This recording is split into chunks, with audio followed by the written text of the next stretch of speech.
Welcome to Living in Beauty. It's Wednesday, August 17, 2016, and I've never seen a more beautiful afternoon here on Lake Tahoe.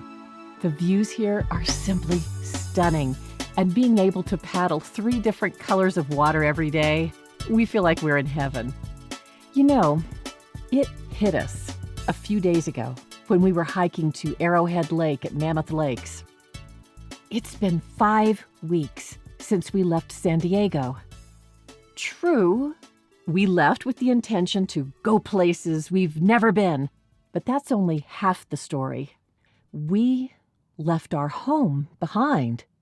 Home was the starting place. Was. That's the operative word. Was. Lucille, I'm gone. Those were my grandfather's last words. 1 year from now, Jim and I plan to be in the best health of our lives.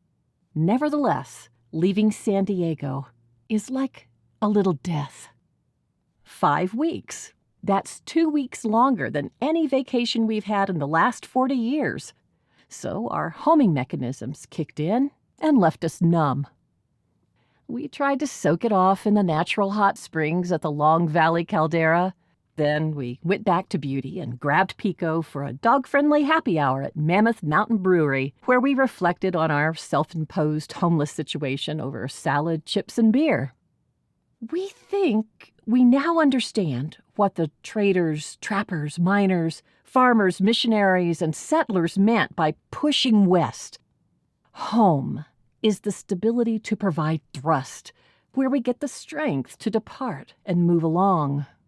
Move on. Move away. Yep, our noses are hop forward. Can you tell we just came back from a beer fest? Even before the blowout on Highway 395, we had plans to upgrade our tires and wheels in Northern California. We'd been reading great reviews about the Michelins. So rather than hunker down and cry in our beer, we made our way to the Palooza. And it was the right thing to do at precisely the right time. One of those small world things. It was as if San Diego had caravanned behind us to Mammoth and into a beautiful forested wonderland where all day long the nicest people you'll ever meet just hand you beer and play pretty music and sing you songs.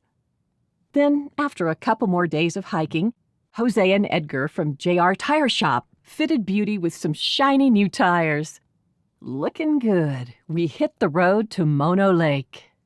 Everything I'd read about this eerie ancient lake is true and then some. We had planned to stay overnight and go paddling early the next morning, but after talking to the ranger about the unusually calm afternoon weather conditions this August, and observing that dry camping choices were minimal, we opted to take a 2-hour midday paddle. So, we unhitched Beauty at the visitor center and drove the beast to Navy Beach, where we inflated the Smurfs. Mono is indescribable. Never have I felt more like an earthling. My senses turning in on themselves. Everything is more. The water has its own method, with deep greens and blues merging, shifting, mesmerizing like shimmery ball gown fabric. The dry, salty electric air sets one on edge in an exciting way.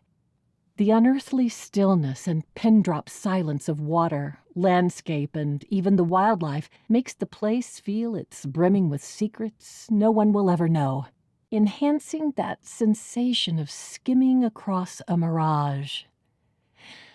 Perhaps that's why so many paddlers die there. The illusory visual perspective gently loosens your grasp on space and time.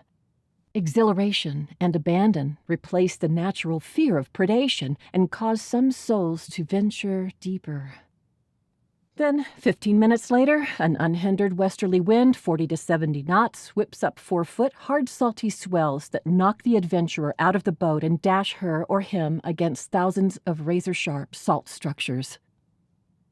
So, contemplating these things, we stayed with the ranger's instructions to hug the shoreline for about an hour and a half, Then we deflated the kayaks, tossed them in the back of the truck, and returned to the parking lot of the visitor center, where we took cold showers, grabbed a bite to eat, and decided where to go next. 3 hours later, we arrived in Tahoe with no reservations. Exhausted, we pulled into a campground near the bustling Zephyr Cove area, advertised as full.